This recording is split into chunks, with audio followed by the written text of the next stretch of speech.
Oh iya, Pak Iwan. Yap. Nah, pertemuan kita yang waktu itu kayaknya Pak Iwan masih belum kirim ya linknya YouTube-nya yang udah presentasi Pak Iwan waktu itu belum kayaknya dikasih ya. Oh, belum ku-upload ya? Lupa saya. Oke. Nanti setelah inilah. Kalau Pak Iwan nggak upload, biar ku upload pakai YouTube-nya UHN gitu. Oke. Gimana ngirimnya? Besar itu file? Wah, kata enggak. Pak Iwan aja yang upload di sana. Nanti linknya aku bagi ke mahasiswa-mahasiswaku. Oke, nanti ku upload lah. Gampang lah. Sip. Oke. Ini mau dimulai, Tulang? Ya, silakan mulai. Nanti kalau ada yang mau gabung, bisa ngikut lah. Sip. Oke. Wait, aku nyalain kamera kali ya. Oke, halo semua. Halo semua. Tulang ya di sini ya. Thank you udah diberikan kesempatan untuk sharing tentang startup aku. Salam kenal. Nama aku itu Ruth Kirana Siahaan, tapi biasanya dipanggil Ruth atau Kitty. Sekarang aku usianya 22 tahun dan kemarin baru lulus S2 Master of Public Policy dari Tsinghua University, Beijing, China. Yang mau aku share hari ini itu tentang startup yang sedang aku bangun, namanya Sekolah Megana.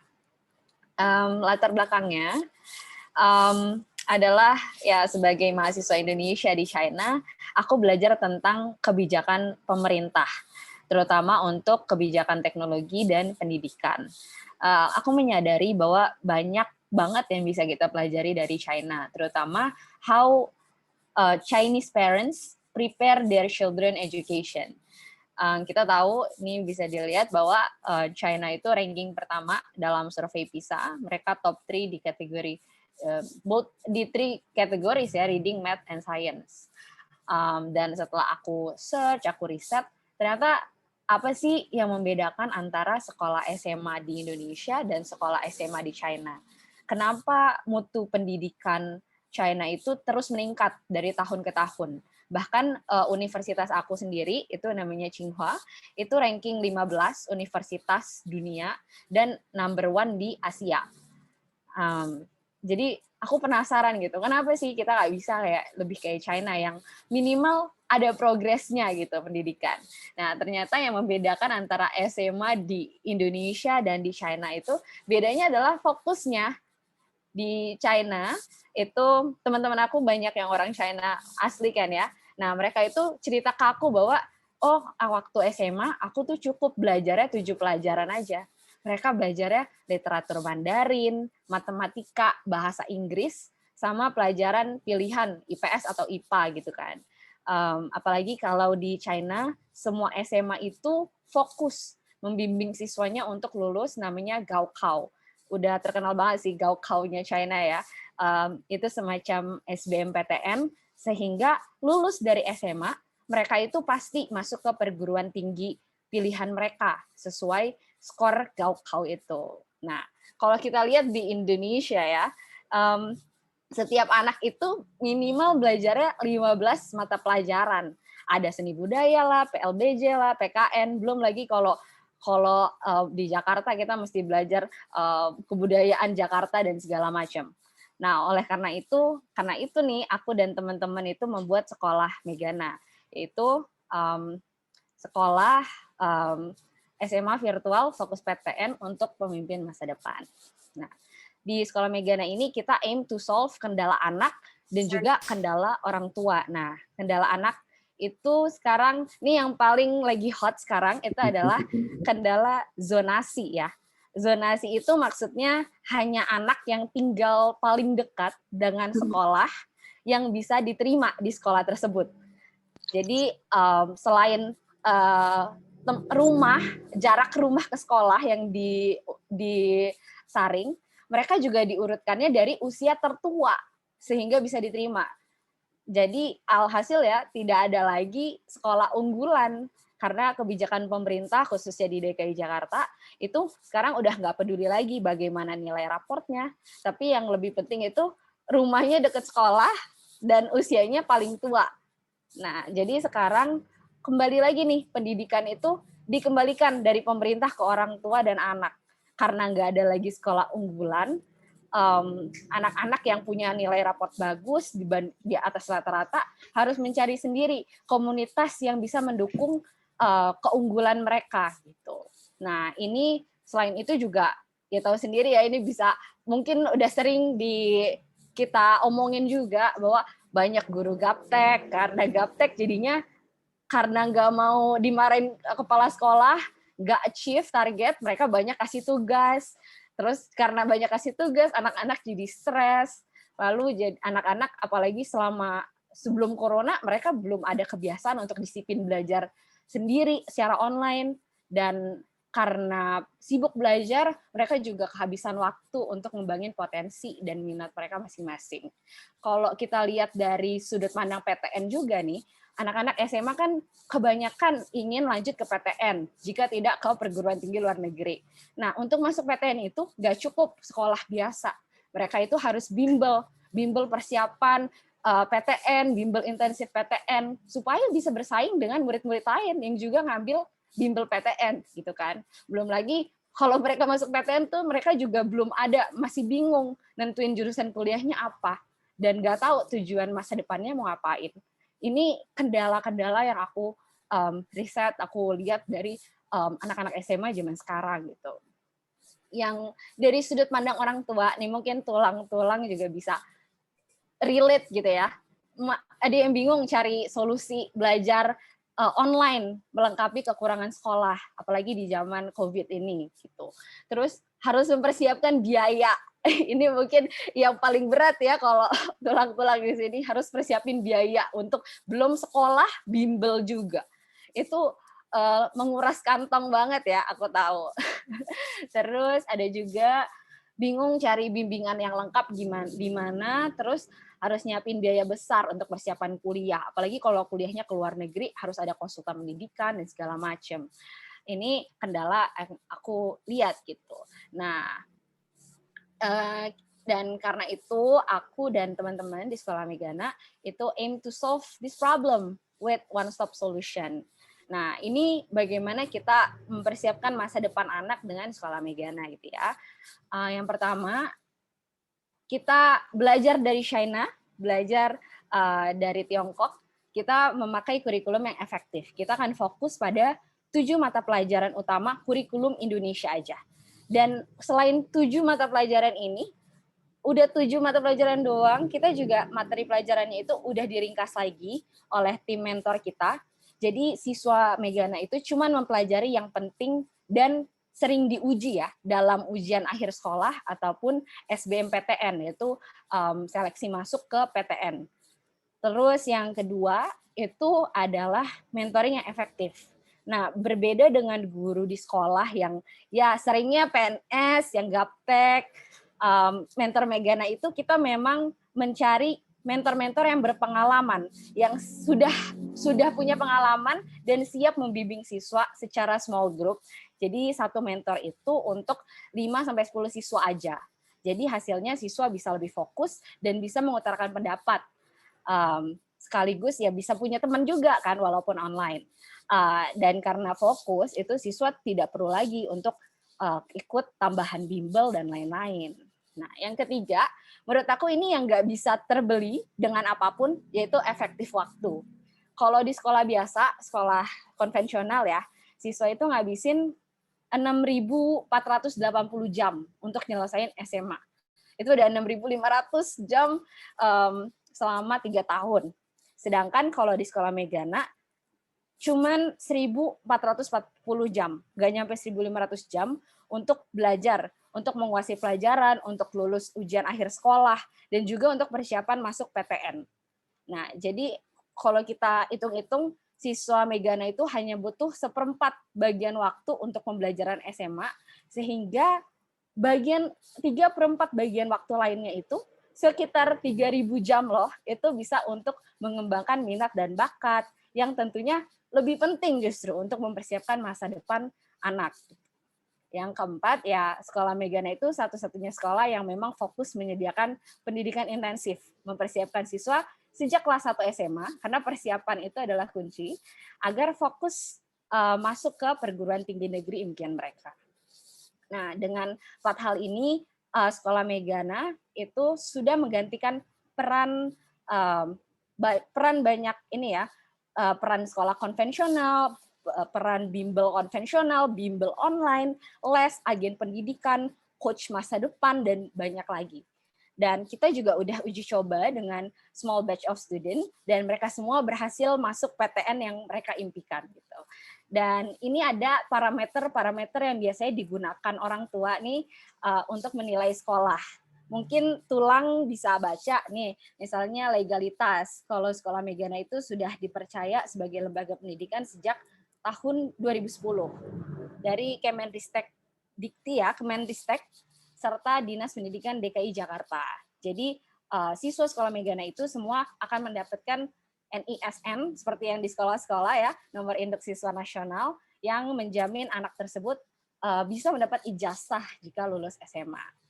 Nah, untuk malam ini mungkin sekian aja yang bisa aku sampaikan. Ini contoh jadwal sesi belajar live-nya ya. Jadi cuma dari jam 9 sampai jam 11.45. Selain itu, anak-anak bisa fokus pengembangan minat bakat. Ya, dan jika anak juga ingin tetap SMA pagi hari, itu juga totally okay for us. Mereka bisa belajar dari jam 2.30 sampai jam 5.15. Dan aku percaya bahwa dengan dengan startup ini aku percaya bisa lebih banyak anak Indonesia yang bisa memajukan Indonesia of course, dan dengan masuk PTN impian mereka juga bisa membantu orang tuanya mengurangi biaya dan segala macam, dan juga mendapat pendidikan terbaik. Untuk malam ini mungkin sekian yang bisa aku sampaikan. Jika ada Tulang atau Namboru yang ingin anaknya belajar di Sekolah Megana, kita lagi buka seleksi masuk melalui jalur tes minat bakat. Bisa hubungi pendaftarannya di form atau hubungin admin Sekolah Megana. Itu aja, thank you banget untuk kesempatannya, Tulang. Mau lihat teh. Ya, mau lihat Ruth. Mungkin agak terlalu cepat presentasi, terutama yang paling belakang itu ya. Itu tadi ada, mungkin bisa di flashback sedikit. Boleh. Itu ada tadi yang small batch itu, mereka masuk universitas apa tadi? Saya baru lihat hanya UI tadi saya lihat di situ. Oh, oke. Ada UI, ITB, IPB, ITS. Itu yang di bawahnya lagi apa tuh? Di bawah UI itu apa ya? Ini kampus di Jawa semua ini. Ya ada Brawijaya di Ponegoro ya, 11 Maret. Atau UGM kali itu ya, yang di bawah UI ya? Di bawah UI ya itu UGM. Oh, ini maksudnya gimana nih? Berapa orang tuh small batch-nya itu? Bisa sedikit didetailkan itu? Kita udah meluluskan sekitar 20 siswa. 20 siswa dan semuanya masuk ini yang university top ini? Mereka diterima, tapi mereka belum tentu masuk. Kadang-kadang mereka juga ke luar negeri sih, Tulang. Oh, oke. Iya. Paling tidak maksudnya mereka lulus ya dan secara oke. Gitu. Berarti baru-baru ini dong. Ini kan sekarang kan akhir bulan 6. Berarti di pengumuman UMPTN penerimaan kemarin itu mereka 20 orang itu masuk semua gitu. Iya, kita hitungnya dari sekitar jadi kita udah uji coba ini small batch ini 3 tahun. 3 tahun. Jadi rentang waktunya dari tahun 2017, 18, dari 18, 19, 20. Oke. Dan itu 20 orang ya total? Iya. Oke. Ini mungkin kalau dibandingkan dengan SMA yang terkenal lainnya bisa jadi top juga kalian dari sisi output ya. Misalnya sekarang itu kan yang satu yang paling tinggi kayaknya SMA Dell ya kalau nggak salah ya. Mungkin kalau dibandingkan di sana mungkin bisa comparable ya. Ya puji Tuhan sih sepertinya. Kalau Dell kan banyak ya lulusannya ya. Iya, Banyak iya, lulusannya. iya, iya. Mereka lebih banyak tentunya. Tapi dari sisi maksudnya persentase Iya, outputnya yang masuk ke iya top benar-benar tuh. university. Nah, oke, oke. Kalau Saya yang mau ya boleh. oh ya, atau mau dilanjut dulu? Silakan, silakan. Oke, sip, sip.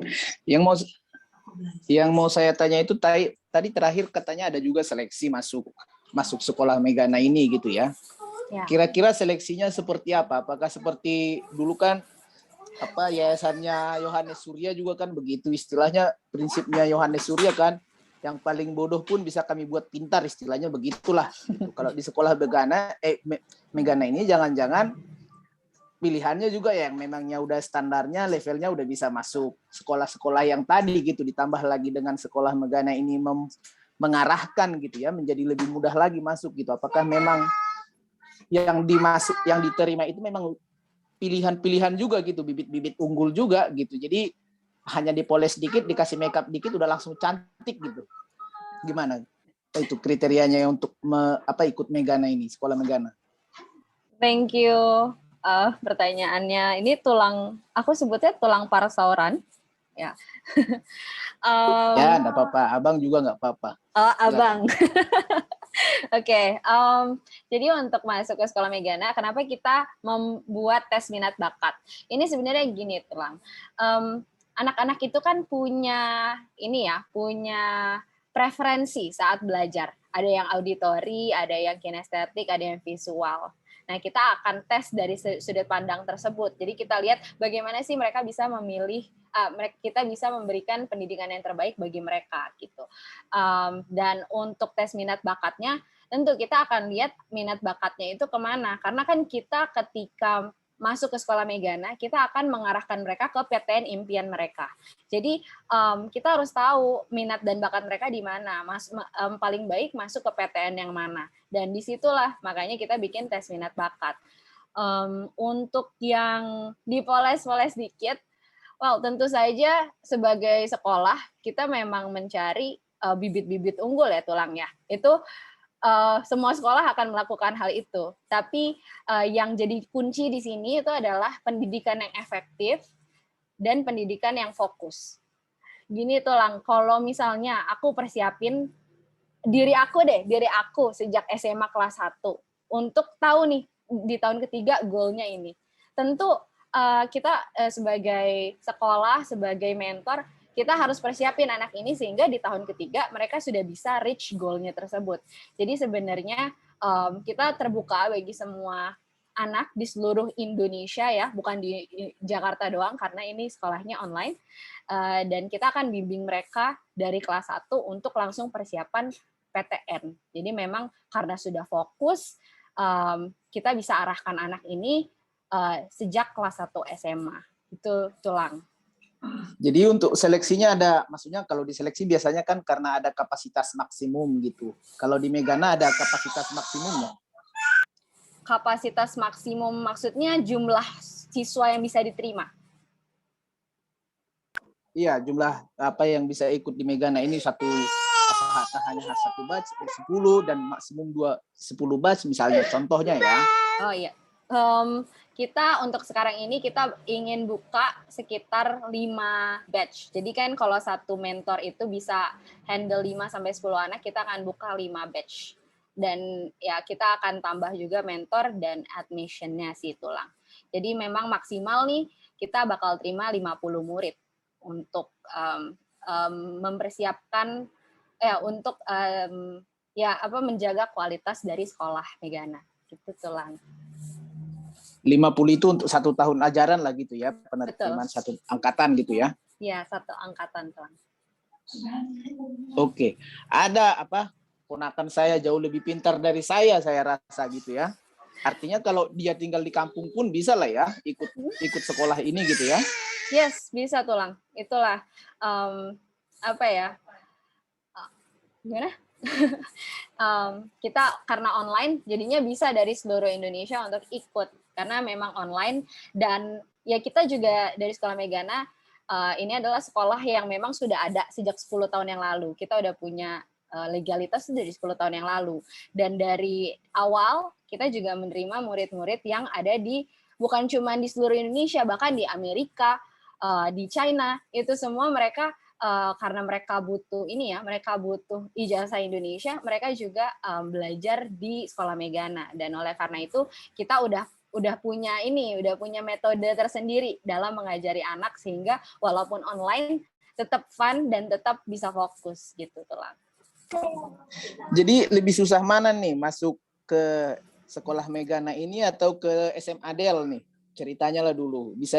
Udah ada belum kriteria jangan-jangan ini lebih susah dari masuk ke Del masuk Megana ini?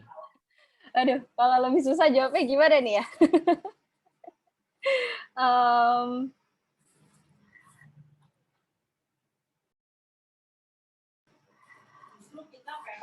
Mungkin dijelaskan aja dulu Pak Parsauran, itu kalau di Del yang mendaftar misalnya 100 orang diterima berapa orang ya? Saya kurang tahu juga Pak Iwan, cuman ponakan saya ini ujian juga masuk Del dulu. Yeah. Ya ujiannya online juga, wawancara juga ada, macam-macam lah.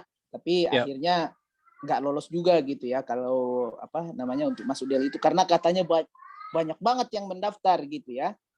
Padahal memang ya karena memang sekolahnya bagus kan gitu. Nanti juga saya berpikir di Megana ini karena Megana ini juga bagus. Orang-orang di kota udah pada tahu misalkan ya yang sering bergaul mungkin Jakarta aja udah berapa banyak di sana SMP yang mau ke SMA gitu ya yang udah mau memilih. Jangan-jangan susah juga ikut Megana gitu maksud saya. Iya Tulang, ngerti. Ya mungkin kalau dibandingin sama Del, kita belum lah sesusah Del karena kita memang masih terbuka dan aku juga sadar bahwa inovasi ini masih baru gitu untuk sekolah yang fokus PTN. Jadi memang perlu edukasi lebih banyak. Apalagi kalau Del itu kan ada ketika udah masuk mereka sekolah di situ, asrama di situ kan. Nah, kalau kita karena online kita punya kapasitas lebih nih untuk menampung lebih banyak siswa dibanding Del ya, of course. Karena Del kan mesti offline dan kita online. Gitu sih Tulang. It was semoga bisa menjangkau lebih banyak anak sih, terutama ya anak Indonesia, anak Batak gitu ya. Karena ya masih aku lihat bahwa aku kuliah di China, aku ngelihat bahwa anak-anak China tuh kalau dibandingin sama Indonesia jauh banget gitu Tulang. Dan aku jadi rasa malah jiwa nasionalisnya keluar ketika di China. Ya makanya semoga ya sekolah Megana salah satu inovasi yang bisa bantulah anak-anak Indonesia untuk jadi lebih maju gitu. Jadi posisi sekarang bagaimana? Lebih banyak ada nggak? Maksudnya berapa orang yang mendaftar dan berapa orang diterima gitu? Kita rasionya gitu ya? Rasio ya. Oh. Iya. Kalau ini aku memang baru buka sih Tulang.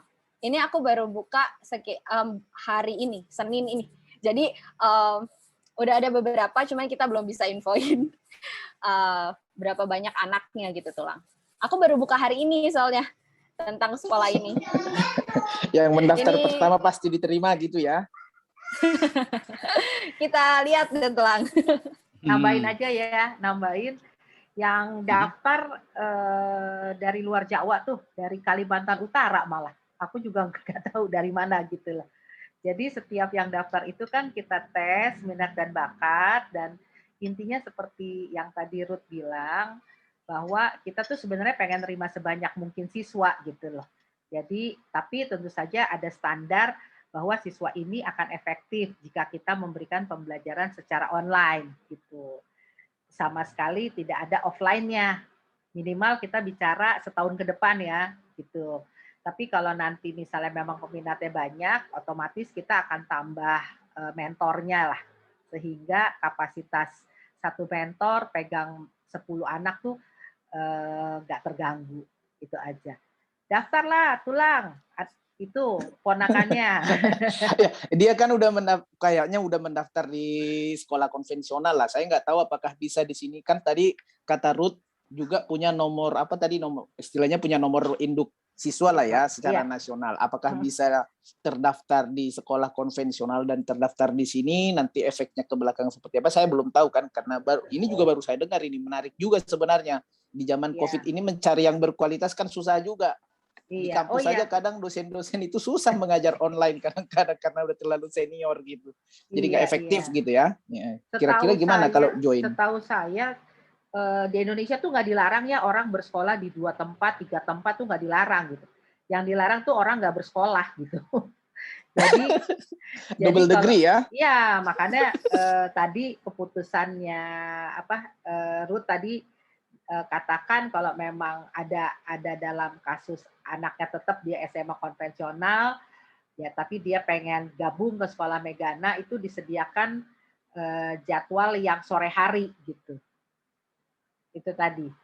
Biasanya Oh sih iya anak iya coba iya. 1 semester tulang. 1 semester gitu kan. 1 semester Iya. dia coba 2 sekolah gitu. Iya, Biasanya iya. tuh dilepas tuh yang SMA konvensionalnya dia gabung ke sekolah Megana gitu loh. Tapi Oh, ada iya, iya, beberapa iya. kasus yang waktu 1 semester itu dia pegang 2 gitu kan. Terus kemudian setelah dipertimbangkan dan dia lihat efektifnya dan segala macam, dia lepas sih yang SMA konvensionalnya gitu. Gitu juga ya. Iya, tulang. Kalau biayanya gimana nih? Biar saya telepon nih besok malam. Gitu. Daripada kalau tinggal di Samosir tapi pengetahuannya seperti orang di Jawa kan udah hebat banget lah itu gitu. Jadi Iya. nggak hanya pergi ke pesta adat aja nanti dia di Samosir jadi parhobas gitu. Kalau soal biaya sih saya pikir kita sih ini ya standar sekolah swasta di Jakarta gitu. Jadi tapi sekali lagi karena ini misinya Ruth dan kawan-kawan itu adalah ingin anak-anak di kampung gitu sebenarnya yang mereka incer anak-anak yang di luar Jawa gitu. Mungkin nanti bisa bicaralah sama Ruth sebagai CEO-nya. Itu aja tuh lah. Oke, terima kasih infonya. Nanti saya lanjutkan dulu ngobrol-ngobrol santai dengan ponakan ya. Terima kasih ya. Ya. Iya. Thank you. Oke, ada lagi yang mau bertanya? Masih banyak nih kayaknya pertanyaan nih. Saya Izin Pak, bertanya. masih bikin. Ya, Pak Mangasi. Ya, selamat malam untuk kita semua. Sebenarnya Selamat malam. saya punya cucu itu sudah masuk di SMA gitu. Tapi saya mau kepingin tahu mengenai program sekolah ini. Ada beberapa pertanyaan yang saya mau kemukakan. Pertama, ini sekolah pakai jurusan apa tidak? Kenapa saya tanya? Karena nanti kalau orang tamat dari situ, kan ada fakultas pertanian, fakultas teknik, fakultas ekonomi, fakultas hukum, dan sebagainya. Nah, ini nanti di sini mata pelajaran itu kan harus kira-kira bisa mencakup jurusan-jurusan mana itu. Kalau di SMA atau SMK itu kan sudah ada penjurusan misalnya di situ. Nah, ini ada enggak kira-kira penjurusan di sekolah Megana ini? Apakah hanya satu jurusan atau semua pelajaran itu sama di situ? Dan kalau pakai jurusan, bagaimana pengaturannya? Apakah jurusan itu sudah sama seperti yang dilakukan di sekolah-sekolah pemerintah? Itu yang bisa perlu saya ketahui. Terima kasih. Oke, terima kasih Tulang makasih ya. Benar-benar. Kalau di SMA yang aku tahu itu akan dibagi jurusan IPA atau IPS itu ketika kelas 2 SMA. Nah, kalau di sekolah Megana itu kita sudah persiapkan dari kelas 1 karena kita udah tahu minat bakatnya dan udah tahu PTN impiannya yang mana. Jadi kita sudah bisa menentukan bahkan sebelum dia masuk ke kelas 1 gitu. Nah, ini pilihannya tuh ada SMA IPA atau SMA IPS. Of course kalau dia maunya kedokteran, of course dia harus milihnya yang IPA gitu ya. Tapi kalau dia misalnya cari yang ekonomi, itu of course dia harus pilih yang SMA IPS. Jadi kita memang seperti yang tadi Tulang bilang, memang ada pilihan mau masuk SMA IPA atau SMA IPS. Nah, di sekolah Megana juga ada 2 pilihan ini. Dan untuk jadwalnya ya? Jadwalnya ini, jika SMA di sekolah Megana, ini jadwalnya kayak gini Tulang. Jadi kita akan belajar ini ya, Jadi kalau dia pilih IPS, dia belajar sosiologi, kalau dia belajar IPA, dia belajar biologi. Nanti memang satu mentor itu nanti akan dibagi per jurusan memang. Jadi anak yang IPA akan jadi satu, anak yang IPS akan jadi satu. Jadi lebih fokus untuk belajarnya. Gitu tuh, Lang. Ya, terima kasih, terima kasih. Terima kasih. Ini betul ini memanggil tulang. Ini ibunya Borusi Hombing ini Pak Mangasi. Iya, Oh iya. panggil opung juga bisa. Panggil opung lah lebih tepat mungkin. Opung bisa. Ya, saya ada pertanyaan satu lagi nih. Okay. Kalau kita misalnya nih mau buka, ini kan kita kan orang-orang Batak mau buka lah misalnya di Toba sana gitu kan. Apa yang kita butuhkan gitu? Bisa nggak dibuka? Mungkin ini Mana caranya? mamaku yang jawab ya. Ibu Mercy Hombing, tolong. Ya, terima kasih Tok pertanyaannya. Kita memang sudah memikirkan untuk ini ya, untuk afiliasi ya. Untuk afiliasi. Jadi misalnya pengen buka di Toba, itu dia yang akan menghandle dari marketing, terus kemudian jadi kalau kebetulan siswanya itu di daerah Toba gitu misalnya, kita lebih senang lagi kalau nggak lagi COVID gitu ya, mereka yang menghandle pelayanan kepada orang tua gitu sebenarnya. Jadi kan sekolah ini nggak cukup hanya berurusan dengan anak gitu, tapi kita juga membuka relasi yang baik dengan orang tua gitu. Jadi sistemnya mungkin afiliasi ya. Itu Iwan ya, jadi nanti akan ada pembagian keuntungan dan sebagainya gitu. Jadi kita terbuka sekali. Yang udah daftar sih yang dari Solo sebetulnya.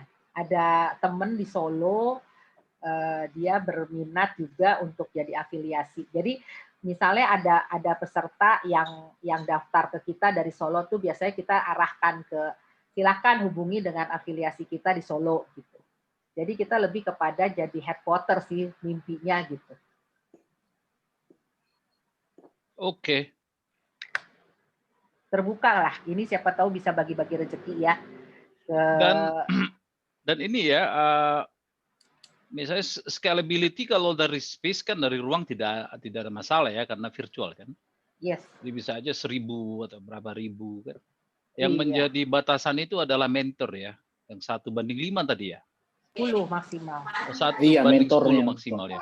Iya. Itu sangat tinggi itu ya, satu guru untuk 10 anak ya. Ya kita pikir karena ini online ya Tok ya, jadi kita mau anak itu juga punya kesempatan untuk diskusi gitu dengan mentornya. Karena kan kita sebenarnya ada 2 sistem pembelajaran. Yang pertama yang sinkronus ya. Nah pada saat sinkronus itulah kita mau selama ini sih memang terjalin baik gitu ya, anak-anaknya tuh nggak malu-malu gitu loh. Pak aku yang ini belum ngerti kok Pak, ulangin lagi lah gitu. Kesempatan ini kan yang jarang sekali diberikan oleh mentoring kalau di sekolah-sekolah formal ya, karena satu guru mesti nanganin 40 murid gitu kan. Nah di sekolah Megana itu salah satu kelebihannya, jadi pada saat sinkronus anak-anak itu seperti bertanya langsung kepada gurunya gitu dan nggak ada istilahnya nggak ada gengsi-gengsi gitu ya dan memang kita sudah melatih mentor-mentor kita untuk harus bisa gitu loh mengopening apa ya istilahnya ya membuat anak itu berani untuk berkomunikasi untuk berdiskusi gitu. Ya, nambahin aja. Ini ada di screen kali ya, tipe aktivitas belajarnya di Sekolah Megana itu ada 3. Ada belajar mandiri, ada mentoring small group, dan belajar luring. Kalau misalnya sudah sudah reda COVID-19-nya. Nah, untuk yang tadi Tulang Iwan bilang afiliasi, bisa banget. Apalagi nanti kalau belajar luring itu, nanti ada tatap muka. Mungkin bisa outing khusus di chapternya masing-masing, misalnya chapter Toba atau chapter Solo, itu terbuka banget. Memang afiliasi itu menguntungkan, win-win solution bagi bagi kita, bagi affiliate-nya, dan bagi siswa yang ada di chapter tersebut itulah. Jadi memang kita terbuka untuk afiliasi gitu. Thank you for the questions. Oke, ini Bang Parhusip nih ada raise hand ini. Ada pertanyaan, Bang? Atau komentar? Ya, Leh. Jadi Silakan. melanjutkan pertanyaan Leh Iwan sebetulnya. Jadi ya kalau saya lihat sih yang hadir ini beberapa yang sudah tidak punya anak kecil juga ya. Saya belum punya cucu, jadi belum berkepentingan juga. Tadi emang si Hombing sudah punya cucu, jadi berkepentingan ya. Nah, jadi saya lebih kepada yang tadi Leh Iwan sebutkan itu. Kalau yang saya tahu ya, di sana itu yang diakui lah ya, satu DEL sama Yayasan Sopo Surung ya. Nah, yang saya amati, setiap penerimaan siswa baru, itu hotel full booking di sana. Artinya apa? Yang datang itu bukan orang di situ.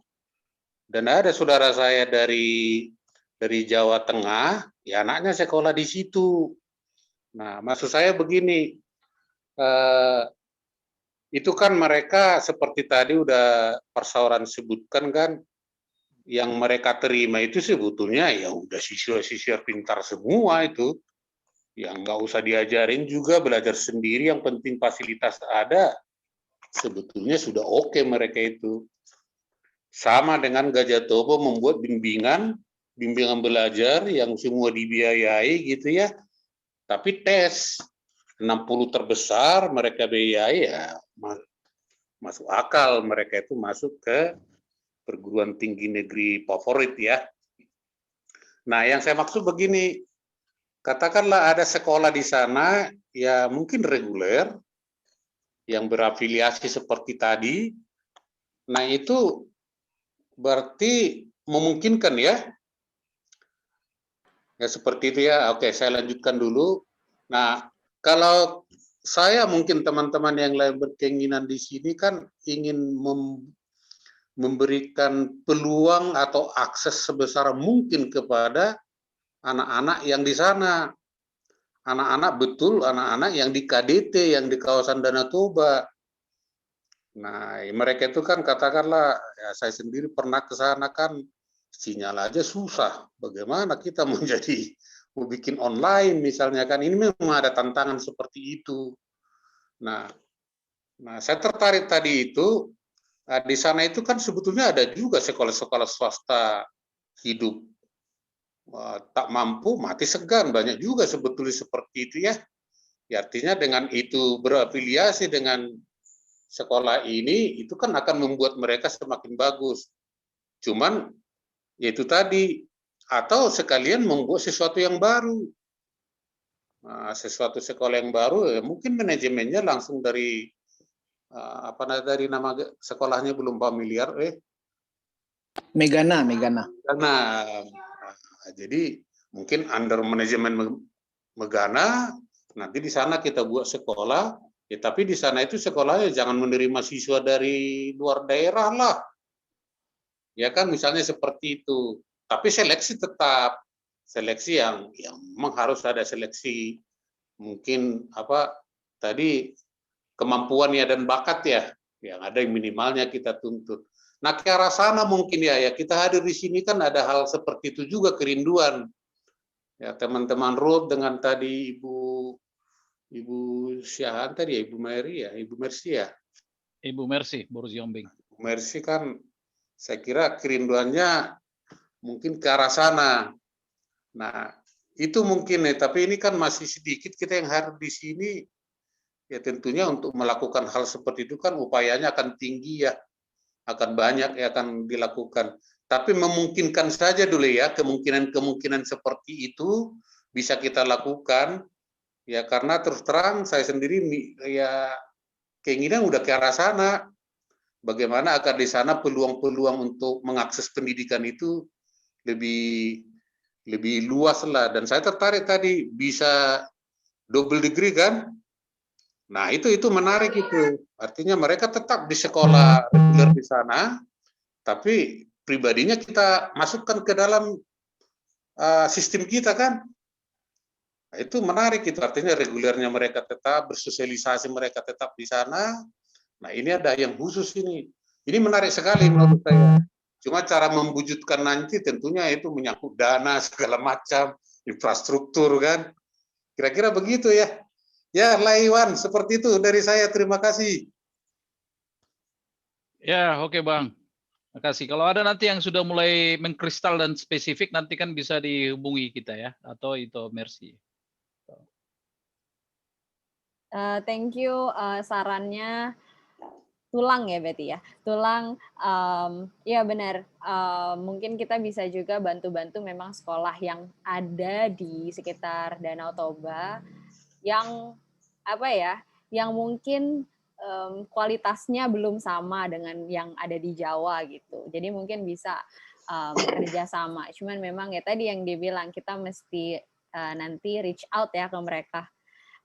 Dan untuk sekarang mungkin yang bisa kita lakukan ya mungkin bisa minta tolong untuk tulang-tulang di sini yang memang punya apa ya, mungkin punya kenalan sesama orang tua, kali aja ada yang butuh, bisa tolong informasikan sekolah ini ke yang membutuhkan, karena kan ya seperti yang tadi aku bilang, ada zonasi, ada belajar online yang stressful, itu semua kan kita berusaha untuk solve di sekolah ini. Jadi jika ini bisa menjadi solusi bagi teman-teman, apalagi khususnya yang di kawasan Danau Toba, senang banget gitu. Kalau misalnya kita belum bisa kerjasama dengan sekolah yang ada di sana, probably kita bisa kita bisa kasih edukasi ini ke siswa-siswa dan orang tua di sana gitu. Thank you tadi sarannya Tulang, bagus banget. Ya, sekalian aja nanya ini, biar kita juga enak merekomendasikan. Biayanya berapa sih? Waduh, biaya mungkin boleh Ibu Mercy yang bicara kita enak kalau ini. biaya. Iya. Ya, gambaran mungkin aja range, itu. mungkin range ya. aja itu. Tadi kan Ya. disebutkan apa sama dengan swasta di Jakarta Ya, ya. Saya juga nggak tahu berapa swasta swasta Jakarta sih. Swasta di Jakarta macam-macam, penabur bisa di atas 10. Oh, iya. Ya makanya Ya, macam-macam jadi gini, kan. Iya, ya karena itu ya kepo ya Tulang ya, kepengen tahu banget Nah, kita nih. kan mau beritahu ke orang.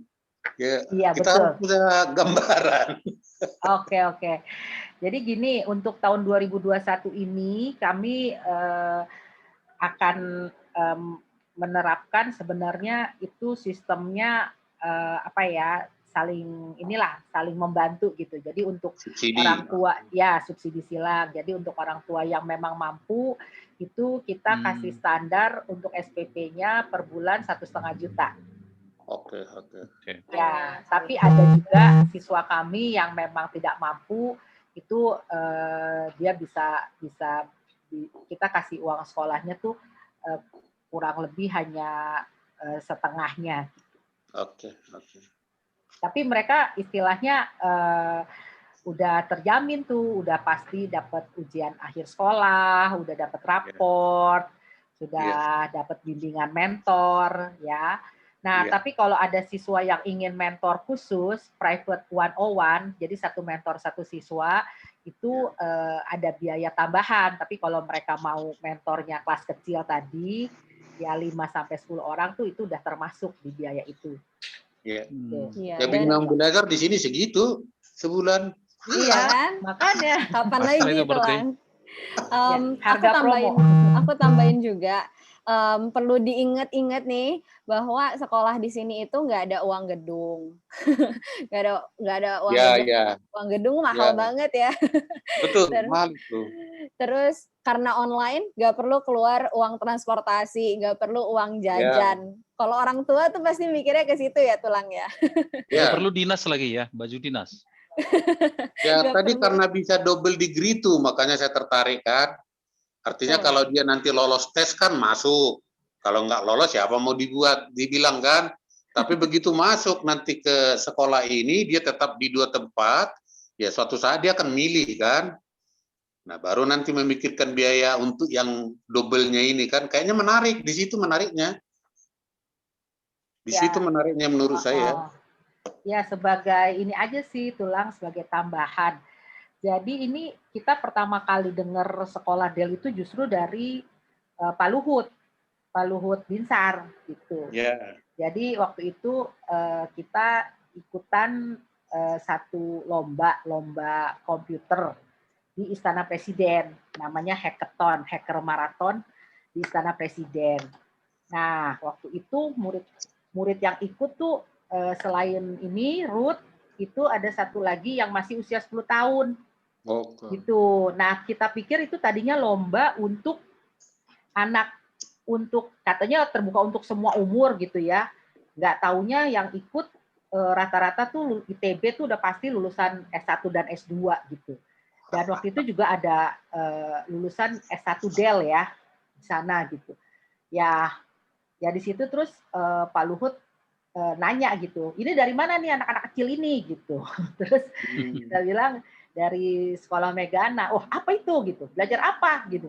Wah, berarti sama dong ya sama sekolah saya Del. Del itu apa Pak? Gitu. Kita baru nanya, dan waktu itu Pak Luhut juga bilang bahwa ya harusnya memang di berbagai tempat itu sudah mulai ditumbuhkan minat anak-anak SMA untuk mengerti tentang teknologi gitu. Jadi kalau dulu di sekolah Megana ini waktu offline ya, itu memang kita sempat kasih ekskulnya itu coding komputer. Waktu offline ya 2017-2018 gitu. Dan beberapa lulusannya sekarang ini bisa nyambi jadi programmer gitu. Jadi mereka kuliah tapi mereka udah dapat penghasilan juga gitu karena selama SMA udah diajarin ekskulnya coding gitu. Tapi untuk tahun ini kita fokus untuk itu tadi Megana GoPTN gitu. Jadi ya semoga lah kualitas kita nggak kalah lah dengan Del gitu aja. Terima kasih. Iya, makasih Bu. Oke, ini ada dua lagi pertanyaan nih atau tanggapan nih dari Bang Beni sama Pak Justan Siahaan. Siapa yang duluan ya? Siap. Oh, Bang Beni, oke, lanjut Bang. boleh Bang? Boleh Leku. Oke, ini terima kasih kesempatannya luar biasa nih Ruth Kirana Siahaan dan Ito Mercy. Ini saya kira nih idenya sangat brilian gitu ya, sangat brilian gitu. Sebagai sebuah startup lah kita bilang ya, online begitu. Jadi pertanyaan saya pertama, apakah ini udah divalidasi gitu ya? Sebetulnya udah menjawab persoalan nggak sih gitu ya? Persoalan masyarakat sekarang gitu. Nah, itu pertanyaan pertama ya. Karena kalau nggak divalidasi seperti itu, tentunya ini nggak akan bisa efektif gitu ya. Karena kita kan berbicara scale up, gitu, speed up, gitu ya. Kita bicarakan seperti itu. Kalau enggak ya nggak menjawab disrupsi ini begitu ya. Karena sekarang kan persoalan-persoalan pendidikan menengah kita ini kan persoalannya kan ya banyak sekali sebenarnya gitu ya. Nah makanya kita harus segmen mana yang mau kita ambil gitu ya. Karena ya kita tahu lah kunci belajar itu kan motivasi ya. Kalau misalnya anak-anak SMA ini nggak bisa kita bangun motivasi untuk belajar gitu. Apalagi nggak ada kawannya, ya kan? Sosialisasi tadi disebut sama senior tadi kan. Nah, di mana kita ngelihat yang kedua pertanyaan gimana kita melihat aspek sosialisasi dan leadership itu kita masukkan di sini gitu. Ya karena sekarang ini itu di dalam belajar online ini akan tidak ada gitu ya. Kenangan-kenangan di SMA gitu ya. Itu kan luar biasa gitu. Nah, tapi apapun itu saya sih ngeliat ini satu terobosan yang dahsyat gitu. Tinggal kita matengin gitu. Kalau saya lihat tadi di websitenya saya baca, saya ini luar biasa gitu. Saya kebetulan juga dari saya dulu guru gitu ya. Nah, dari kecil saya udah dari kuliah itu saya kerjaan saya guru bimbingan belajar gitu ya. Jadi saya tahu banget gitu gimana cara ngajakin anak itu susahnya saya tahu banget gitu. Ya. Nah, sekarang juga saya dosen, saya paham sekali gitu. Tapi ini suatu ide yang brilian gitu. Saya sekarang dapat beasiswa, saya sekolah beasiswa terus, saya di Kertin lagi, saya ngambil doktor lagi nih, itu beasiswa semua. Kalau kita mau cari beasiswa itu gampang sekali gitu. Gampang sekali. Ya, saya tahu kuncinya caranya gitu. Nah, tapi tadi yang susah itu memotivasi orang ini, membuat dia fokus gitu. Ya. Nah, jadi yang saya katakan adalah bahwa kita perlu lebih menajamkan ini gitu, ya. Supaya kita bisa sukses gitu. Karena seperti kayak sekarang ada Wardaya, namanya Anton Wardaya. Dia menghubungkan dengan LPDP. Dia didik orang-orang, sekarang LPDP itu punya 17 triliun dana abadi.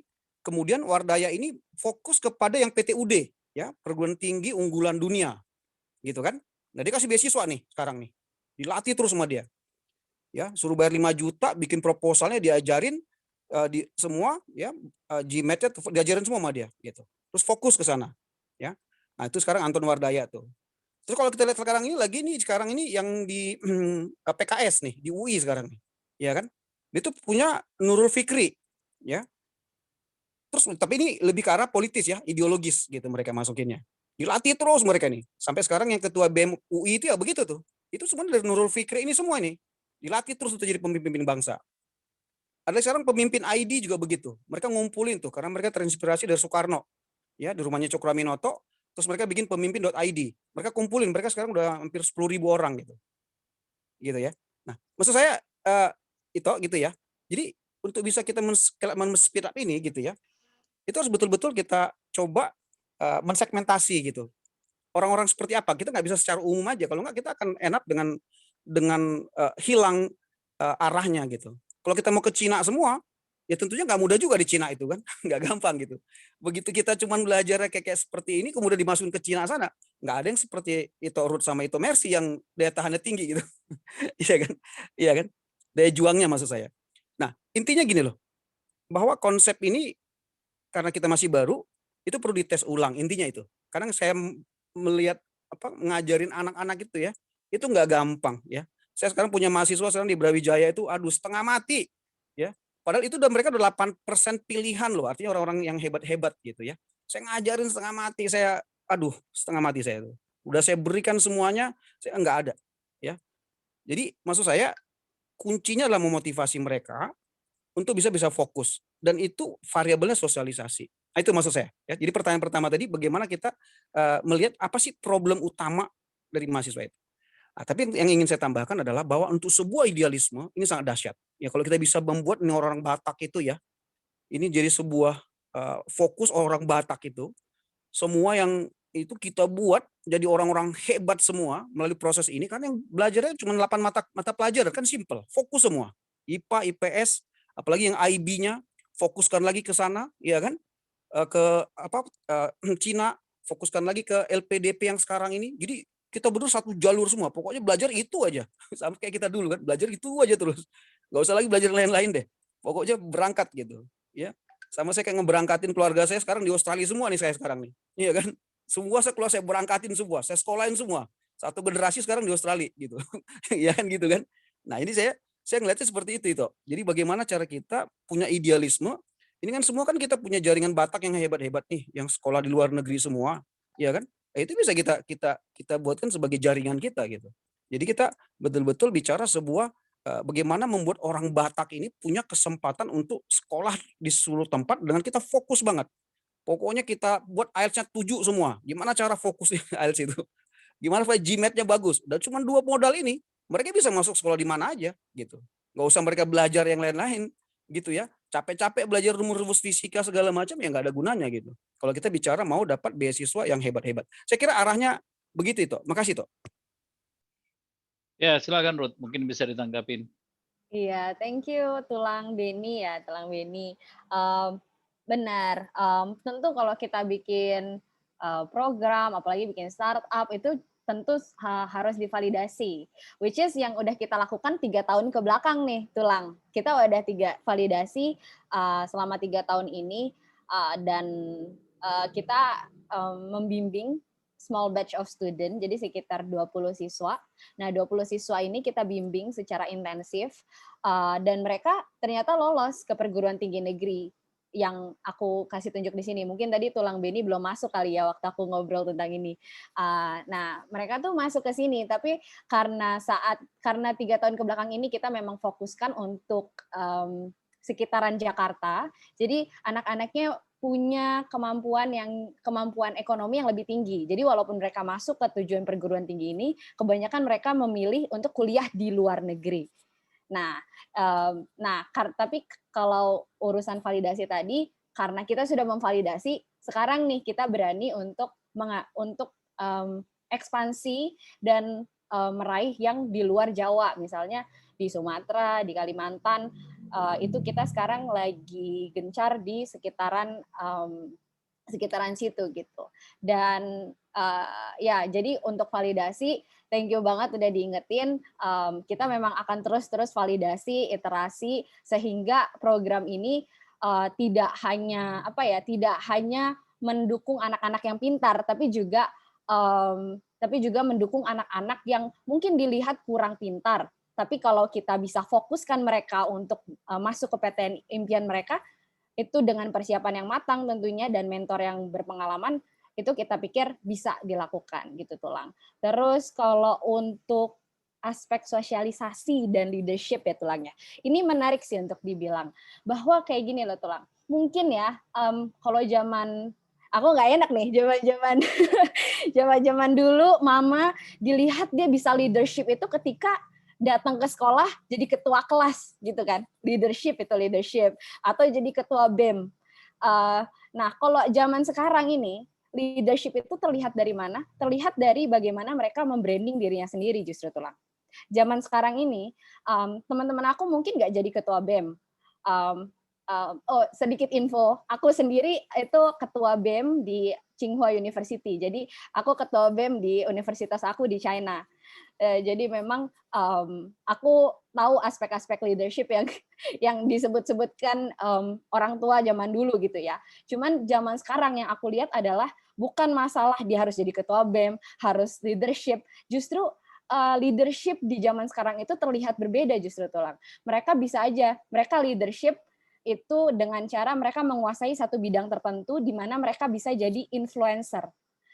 Teman aku dia mungkin nggak terlalu aktif jadi ketua BEM, jadi presiden organisasi, tapi dia sukses dalam menginfluence orang untuk beauty TikTok atau education TikTok atau bahkan Instagram influencer. Leadership looks so different today gitu loh Tulang, yang aku mau kasih tahu. Leadership itu udah beda, dan kenapa juga kita bilang walaupun kita online kita tetap bisa sosialisasi, karena tadi yang Tulang bilang kan satu one on one gitu. Nah, untuk program yang ini kita memang buatnya small group jadi Tulang. Jadi 5 sampai 10 anak. Jadi aspek sosialisasi itu tetap ada dan justru lebih fokus gitu. Di mana kita bisa berteman dengan teman-teman yang memang sudah tahu tujuannya. Karena kan beda ya Tulang, kalau di sekolah nih jujur aja, kalau di sekolah kita kalau temenan sama yang tidak yang biasanya orang tua kita nggak mau kita temenan, itu kita juga bisa terbawa gitu, karena siapa teman kita kan menunjukkan siapa diri kita gitu Tulang. Nah ini yang aku lihat bahwa kapan lagi kita bikin sekolah isinya adalah anak-anak yang memang sudah tahu minat dan tujuannya, dan mereka mempersiapkan diri untuk minat dan tujuannya itu Tulang. Nah jadi mereka akan saling support untuk mencapai tujuannya itu. Makanya kita buatnya bukan one on one tapi small group, yaitu 5 sampai 10 orang dalam satu grup. Mungkin itu yang bisa aku tambahin. Kalau Ibu Mercy mungkin mau tambahin juga, karena lebih ini ya, mamaku itu ketua PGRI, jadi punya lebih banyak pengalaman tentang pendidikan. Ya, sebenarnya sih pertanyaan dari itu Denny Hutahayan itu menarik ya. Jadi gini toh, pada dasarnya semua anak itu termotivasi belajar kalau dia ngerti dia belajar untuk apa gitu. Dan kita harus menumbuhkan semangat kompetisi sebetulnya, tapi kompetisi yang sehat ya. Itu mungkin salah satu kenapa siswa di sekolah Megana tuh asik belajarnya gitu loh. Karena pertama kita modulnya itu kan kita menggunakan modul yang memang disiapkan oleh Kemendikbud. Dan modul Kemendikbud itu kebetulan menarik ya.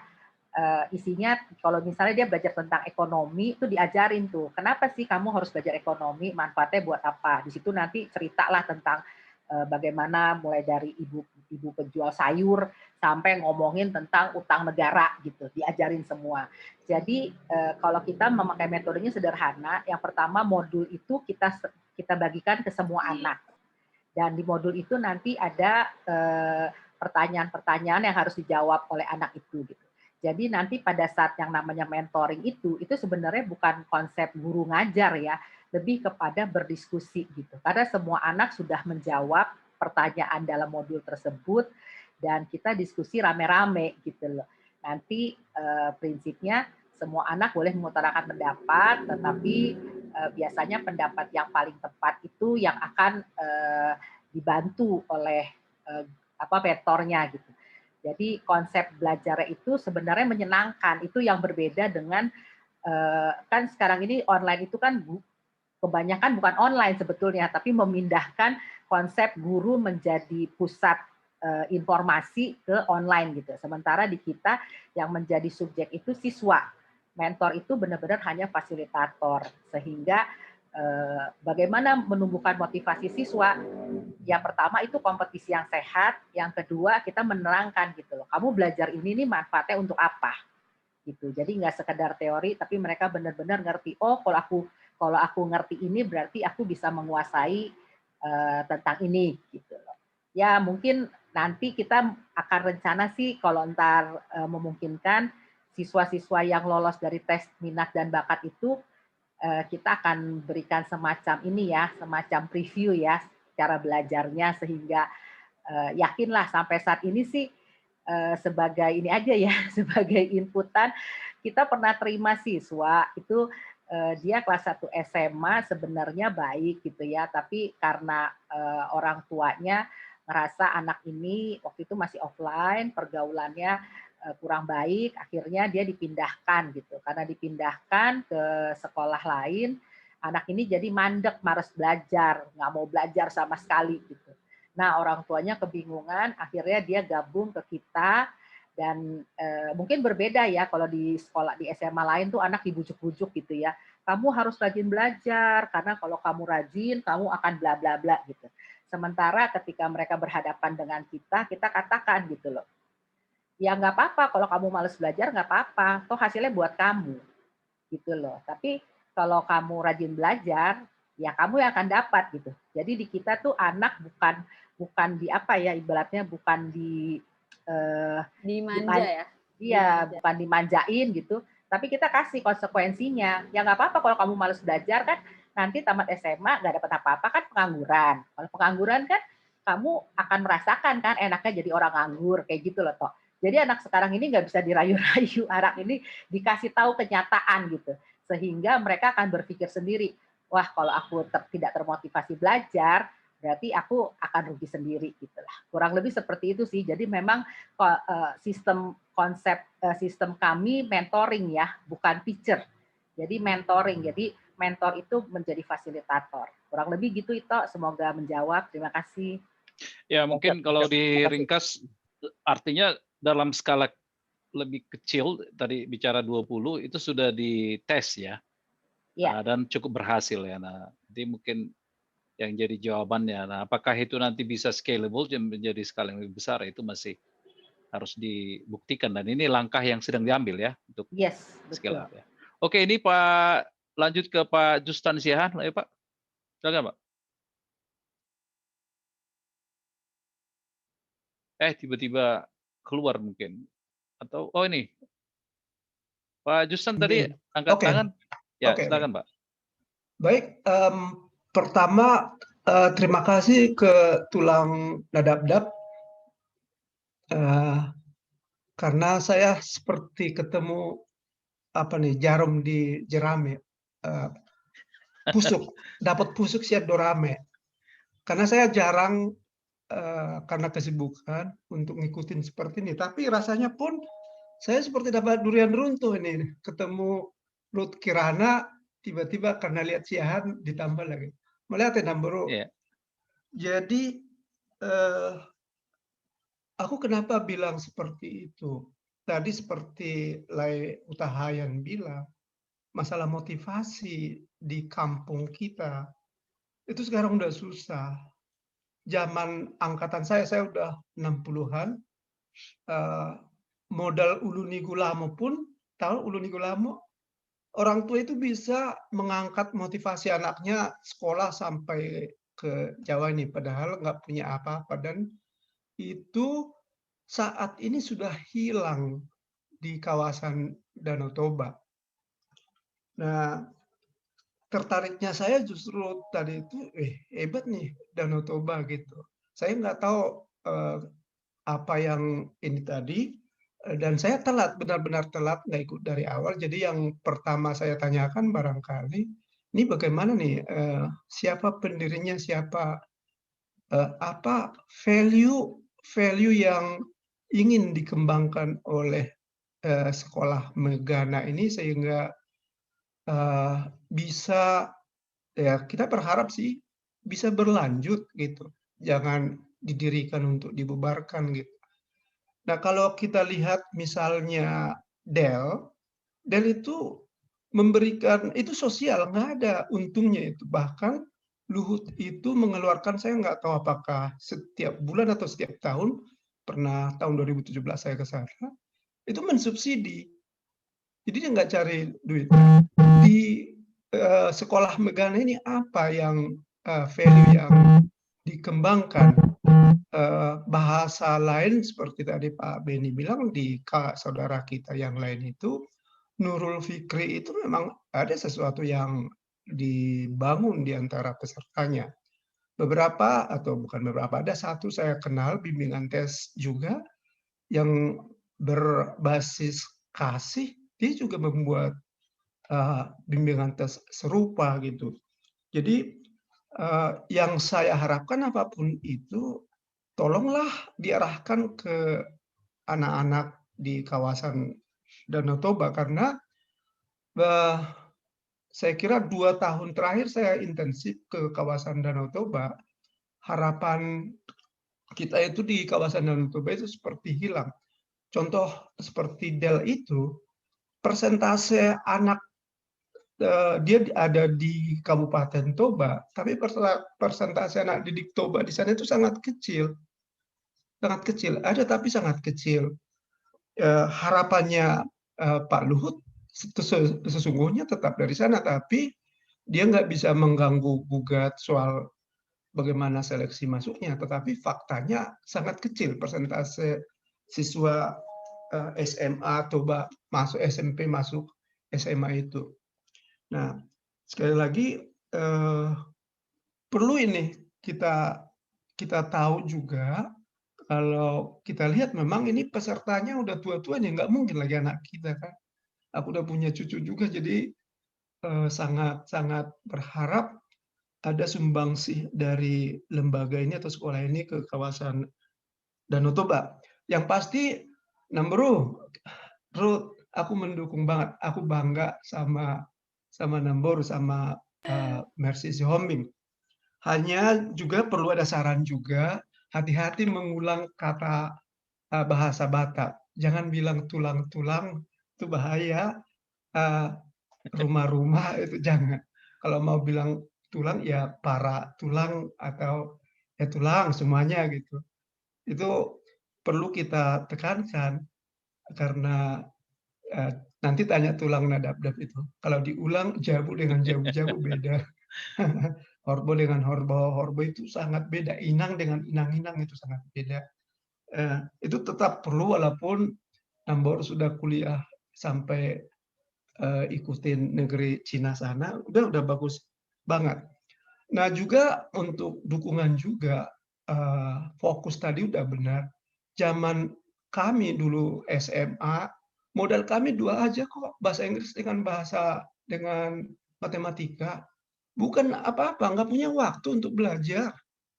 Harus membantu orang tua. Tetapi dengan 2 modal itu cukup kok, atau menjadi indikator ke pelajaran lainnya. Hal ini juga saat ini diterapkan oleh adik saya pendeta di Tambu Bolon, anaknya juga fokus ke situ aja kok. Nah, bukan berarti yang lain ditinggalkan, tidak. Tapi tadi udah bilang juga bahwa lihat juga sudah fokus juga ke sesuai pilihan IPA dan IPS-nya. Lalu satu lagi, Namboru, ini saya nggak tahu ini ketemu Namboru di sini. Aku sedang membina bisnis dengan Cina, smelter. Saya perlu ya penterjemah yang saya bisa percayailah kira-kira gitu. Memungkinkan enggak Ruth itu kita rekrut secara apa istilahnya part time gitu. Sorry, Tulang dan Amang semuanya masuk juga urusan sendiri gitu. Melihat ya. Dapat rezeki baru ini Ruth ini kalau begitu. Melihatnya Tulang.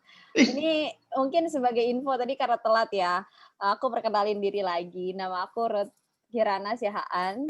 Umur aku 22 tahun, Tulang. Aku Tulang, jangan Tulang. Apa? Panggilnya apa? Bukan, ini marga Sihaan Bapak ini. Bahaya nih. Ini kayaknya besar di Humbang ini, semua dipanggil Tulang. Aku di Jakarta soalnya. Orang tuanya dari Humbang ya. Iya, jadi panggil Bapak, saya panggil Bapak. Bapak, Amang tua. Oke. Ya, Bapak aja Bapak, itu lebih Bapak gitu, seperti bapakmu aja lah di rumah. Ya. Oke, jadi mungkin aku flashback ya. Jadi ini sekolah ini, kalau dibilang value-value-nya, sebenarnya ini lahir dari concern aku tentang Indonesia ketika aku kuliah di China. Aku di sana tuh ngambil S2 Master of Public Policy, jadi belajar tentang kebijakan publik, Bapak gitu. Kebijakan publik di sana aku bandingin karena aku memang fokusnya di teknologi dan pendidikan, aku bandingin tentang SMA di China dan SMA di Indonesia. Dan yang aku lihat SMA di China itu peringkatnya tertinggi di PISA, sementara Indonesia kan peringkat terbawah gitu ya. Nggak terbawah banget, tapi di bawahnya lagi masih ada yang underdeveloped countries. Tapi bagi kita itu adalah sebuah catatan gitu. Bagaimana sih kita sebagai mahasiswa yang udah kuliah ke luar negeri bisa memajukan Indonesia gitu, terutama dalam segi pandang edukasi. Nah, yang tadi aku bilang itu kenapa aku bikin sekolah ini, itu karena banyak banget tadi yang seperti itu Bapak bilang, sekolah-sekolah sekolah-sekolah top itu tuh sudah dikuasai oleh ini ya, yang dibilang justru bukan target yang ingin dibantu gitu. Nah, makanya itu kita bikinnya sekolah SMA virtual yang fokus PTN, karena zaman sekarang paling mudah untuk menggapai pendidikan terbaik di Indonesia atau juga menggapai masa depan yang lebih baik tentu dengan kuliah di perguruan tinggi negeri. Nggak diskreditkan perguruan tinggi swasta memang, tapi jika di perguruan tinggi negeri itu bisa membantu orang tua dari siswa tersebut dengan mengeluarkan biaya yang jauh lebih sedikit, dengan ya itu masih ada bias sosial ya tentang lulusan PTN itu pasti lebih berkualitas dibanding lulusan PTS. Masih ada bias sosial itu. Nah, makanya itu kita di sini membuat sekolah Megana untuk menjangkau anak-anak di luar di seluruh Indonesia, terutama di luar Jawa, untuk punya pendidikan yang fokus untuk masuk ke PTN tersebut. Nah, ini tuh juga untuk kendala anak dan orang tua ya. Tadi yang aku udah sebut juga waktu awal, sekarang itu ada zonasi. Jadi zonasi itu berarti anak yang tinggal paling dekat dengan sekolah, anak yang paling tua itu yang boleh masuk ke sekolah-sekolah, mau sekolah biasa atau sekolah unggulan. Sekarang sudah sama semua, nggak ada lagi sekolah unggulan. Jadi responsibility, kewajiban pendidikan dikembalikan lagi nih ke orang tua, bagaimana mempersiapkan anaknya bisa masuk ke jenjang yang lebih tinggi dan bisa sekaligus mempersiapkan masa depan anaknya. Nggak bisa lagi diserahkan ke SMA unggulan gitu. Nah, ini yang mungkin tadi kelewatan ya. Di sekolah Megana kita tuh aim to solve kendala tadi dengan 4 hal ini. Jadi ada kurikulum efektif, tadi ya 7 mata pelajaran udah lihat juga ada jurusannya IPA IPS. Terus kita juga punya metode mentoring efektif, yaitu ada satu mentor dengan 5-10 siswa.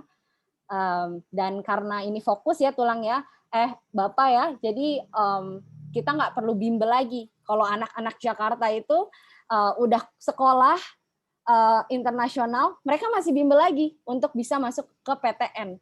Nah, kita mau solve masalah itu dengan cara kita memang sekolah SMA yang fokus PTN. Dan selain itu juga ini yang nggak bisa digantikan efektif waktu, di mana kalau di sekolah biasa itu siswa-siswa menghabiskan 6.480 jam untuk nyelesain SMA. Sementara di sekolah Magana itu cuma 1.440 jam, bahkan nggak sampai 1.500 jam untuk menguasain pelajaran, dapat ijazah Kemdikbud, dan juga masuk PTN. Gitu. Jadi kalau kita bandingin cuma butuh 1/4 bagian waktu aja untuk lulus SMA, menyelesaikan pelajaran SMA, sehingga 3/4 waktunya itu bisa untuk mengembangkan minat dan bakatnya. Gitu sih Tulang. Dan ya kita aim buat bisa menggantikan 6 hal ini yang biasanya diperlukan orang tua untuk menjamin anaknya masuk ke perguruan tinggi impian. Ini yang sudah tadi kita udah omongin, kita udah uji coba, dan ini ya legalitas keunggulannya. Dan mungkin tadi ada singgung juga mengenai motivasi, tadi udah dijawab juga dengan Ibu Mercy bahwa anak-anak zaman sekarang itu jujur aja nih ya, Bapak, aku sekolah di China, S2 di China. Aku justru di sana belajar bahwa anak Indonesia, anak Jakarta yang udah gila belajar aja itu nggak ada apa-apanya dibandingin anak China. Anak China itu kalau kita di Jakarta ngelihat ya di kampus gitu ya, ngelihat perpustakaan kosong, di China jangan harap ada yang kosong di perpustakaan. Semuanya belajar di perpustakaan. Dan semangat itulah yang pengen aku tularkan gitu ya ke anak-anak Indonesia. Dimana sekarang ini tuh kita anak Indonesia itu bukan bersaing sama anak Indonesia lainnya gitu loh. Kita harus bersaing sama anak luar negeri juga. Yang mungkin etik belajarnya, etik kerjanya jauh lebih tinggi dari kita. Dan makanya itu yang bisa kita lakukan adalah kita fokus. Apa yang kita tuju, itu yang kita persiapkan dari sekarang. Ya karena persiapan itu kan kunci untuk ini ya, membangun masa depan kita gitu. Mungkin terus ini jadwal sesi belajarnya tadi juga udah disinggung. Iya, dan kita juga untuk masuk ke sekolah Megana kita bukanya tes minat bakat. Jadi misalnya nanti Bapak ada, mungkin nggak harus Bapak karena Bapak kan udah punya cucu ya, cucunya juga mungkin masih kecil, belum SMA. Mungkin bisa kasih tahu ke tetangga atau saudara-saudara yang memang punya anak yang memang mau masuk PTN mulai dari SMA gitu. Itu dari aku sih Bapak, thank you banget tadi udah ngingetin. Ya, satu lagi tadi ada pertanyaannya tuh yang mengenai translator itu. Waduh. Boleh sih, tapi nanti kita bicarain lagi ya, Bapak. Sebenarnya aku lagi ditawarin masuk ke, kalau tahu ya, think tank-nya Amerika, CSIS, Center for Strategic and Innovation. Nah, aku sebenarnya ditawarin untuk di situ, tapi memang memang tujuan aku adalah untuk mengembangkan sekolah Megana ini supaya bisa ini ya, bisa tersebar di seluruh Indonesia, bantu juga kampung. Aku baru balik dari kampung si Borong-Borong justru. Tuh kan bener kan orang si Borong-Borong. Iya, aku baru balik dari sana dan aku ngelihat sendiri kan jadinya ternyata ya lihat saudara-saudara di sana yang memang belum ini ya, belum punya belum ya karena di sana juga belum belum terbuka gitu atas nggak secepat Jakarta kan. Kalau Jakarta ini kompetisi sama ini kompetisi sama ini, tapi itu motivasi yang dibilang Utahayan itu motivasi. Betul. Itu adalah motivasi. Memang ya aku berharap sekolah ini bisalah bantu-bantu saudara-saudara di kampung, terutama ya di sekitar Danau Toba, Seberang-Borong, di mana lagi ya, dekat-dekat situ semua. Aku berharap mereka semua bisa, apalagi ya kalau misalnya nih Tulang Nadabdab mau inisiasi dengan Batak Startup untuk bantu sosialisasikan ini ke daerah Danau Toba, juga kita bakal senang banget untuk kerjasama sih. Tulang, Bapak juga. Gitu. Thank you banget untuk Oke, jadi nanti untuk part time-nya yang mengenai smelter itu dibicarakan di belakang aja ya. iya. Oke, mau Sia-sia. lihat deh. Sia-sia. Oke. Ada lagi yang lain? Ini kita sekarang sudah jam hampir ini ya, jam 9. Oke, masih ada sekitar 10 menit lagi.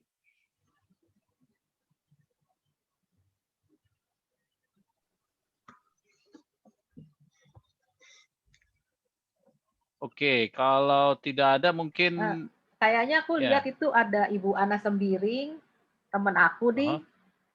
Bu Ana ini Oh iya. dulu suaminya adalah Wakil Kepala Staf Angkatan Laut ya, Bapak Ari Sembiring ya. Bu Ana, ada yang mau ditanyakan, Bu Ana? Ini saya Halo, minta unmute. Oh, masih itu. Aku tadi juga lihat di chat ada Tulang Evelyn ya. Ada Evelyn tadi. Oh iya, dia tadi bilang akan menanggapi. Lah Evelyn masih monitor? Silakan, Lai. Oh iya, tunggu. sorry. Saya lagi lelang di Jepang ikan. Kalau ada yang lain silakan dulu, gimana? Oke, saya mungkin ini saya tambah sedikit, mungkin ada yang banyak yang tidak tahu mungkin. Ini Ruth adalah anak dari Ito Mercy Sihombing. Jadi beliau ini berdua adalah anak dan ibu ya. Oh, kakak adik. Tapi, kayak parombos-ombos ya. Iya emang. Mantap. Iya, dan Ruth kan umur 22 tadi ya, diperkenalkan di 22 tapi sudah menyelesaikan master. Jadi S1 dulu umur berapa Ruth? Selesai? Aduh, kalau diomongin sebenarnya aku lulus SMA umur 14 tahun. Oke. Nah, tapi aku memutuskan untuk take a gap year untuk belajar tentang teknologi, tentang cari tahu lah minat bakat aku di mana gitu ya, Tulang. Dan aku akhirnya lulus kuliah itu 19, jadi aku masuk tuh umur 17 ya, 17 karena kuliahnya 3 tahun, 17, 19 dan langsung belajar. Aku langsung saat itu langsung direkrut jadi staf ahli di Kementerian Kominfo, Komunikasi dan Informatika untuk edukasi tentang digital talent. Umur 19 ya? Iya, umur 19. Okay. Dan setelah itu ada kesempatan untuk, sebenarnya gini Tulang. Saat itu aku memang S1 udah masuk ke Kominfo kan suatu prestasi besar ya. Tapi saat itu mama terus nih, udah master aja sampai doktor gitu kan.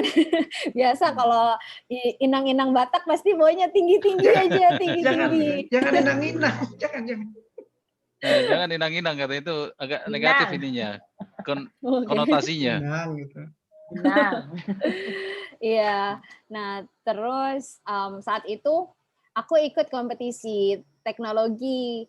Nah, kompetisi teknologinya itu ternyata finalnya di Beijing justru. Jadi itu kompetisi teknologi di Jakarta. Nah, tapi itu tuh mencakup Indonesia. Nggak taunya kompetisi teknologi ini memang yang buat adalah orang China gitu ya. Jadi mereka selain di Indonesia, mereka juga buka kompetisinya di Israel, di Prancis, di Jerman. Jadi memang dari seluruh dunia dan itu dikumpulkan di Beijing karena finalnya di Beijing. Dan ketika di Beijing itulah kalau aku datang ke situ benar-benar kaget karena ternyata Cina tuh udah sebesar itu ya. Cina itu sudah semaju itu dan aku kaget Tahun banget. berapa itu, Nang? Tahun hah? Oh, tahun 2019. Oke. 18 ya? 18 atau 19. Aku sebenarnya ada video.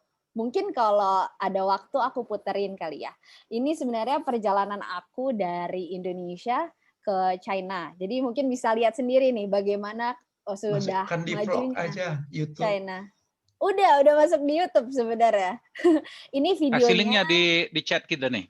Oke, ini videonya ini terpilih, aku bikinnya tuh karena ada 70 tahun hubungan bilateral Indonesia dan China, dan kedutaan besar China di Indonesia minta kita untuk bikin video gitu, dan video ini terpilih jadi finalis nasional untuk memperkenalkan China ke Indonesia sih. Mungkin aku kalau aku share screen kali ya. Aku share screen. Linknya aja di chat lah. Oh, jadi bisa Iya, nonton linknya aja sendiri di chat ya. Sebentar. Diberikan di chat window. Bentar. Oke. Oke, sambil nunggu Ruth, tadi aku ngintip sebentar tuh tentang Dell ya. Iya, ternyata yang diterima di Dell tuh sedikit banget ya, cuman 180 orang kalau nggak salah ya. Berarti peminatnya perbandingannya bisa 1:10 kali ya. Yang apply 1.800, yang diterima cuma 180-an kali. Ya mungkin itu Iwan, kita bisa ini kali, bisa menggarap pasar ini. Ternyata minat untuk masuk Dell itu lumayan tinggi gitu ya, tapi kapasitas sedikit karena mereka kan memang asrama ya. Walaupun terakhir kami mampir ke Dell juga sih sebenarnya bulan lalu gitu ya, jalan-jalan ke kampung itu mampir ke Dell juga, kata satpamnya online terus Bu, jadi nggak ada yang di asrama. Gitu. Ya saya pikir iya ya nggak, ya terima kasih lah atas informasi dari Ito semua di sini bahwa ya nggak apa-apa sih untuk tahap pertama mungkin quote unquote muntahannya Dell kita ambil gitu karena nggak ada salahnya. Kadang-kadang yang apa namanya yang tidak masuk Dell itu kan quote unquote punya dendam ya untuk bisa lebih berprestasi gitu. Nah bisa aja kita coba garap anak-anak yang berminat masuk Dell tapi kapasitasnya tidak cukup waktu itu saat ini. Itu aja sih. Itu Iwan, semoga bisa membuka wawasan kita ya. Yap. Oke, Lai, Evelyn sudah. Iya. Silakan. Sorry. Tadi kan udah banyak ya. Saya kebetulan kan memang saya kan entrepreneur ya. Jadi kita bicara bisnisnya aja lah ya. Bicara bisnisnya aja. Kalau materinya saya kira udah menguasain lah gitu ya. Nah, begini, kan ini kan bisnis. Pertama kan kalau misalnya kita lihat jumlah muridnya nggak memenuhi syarat, nggak layak dikatakan bisnis. Benar, sepakat ya. Karena kan ini bicara startup, nanti bicaranya adalah berapa banyak uang yang dihabiskan untuk waktunya untuk shutdown gitu loh bisnis ini, gitu ya kira-kira ya. Nah, karena ini masih baru, jadi yang menjadi PR-nya adalah bagaimana memperkenalkan portalnya kan. Jadi karena portal itu sebagai etalase informasinya. Banyak cara sebenarnya. Jadi bisa lewat orang per orang, tokoh gitu ya. Atau misalnya lihat digital campaign gitu ya, marketing campaign gitu. Digital marketing gitu ya. Nah, sebenarnya nanti ikut aja apa yang mau saya ulas tentang digital marketing nanti untuk sesi berikutnya lah minggu depan. Karena kita lagi fokus di bidang startupnya yang dari Iwan gitu.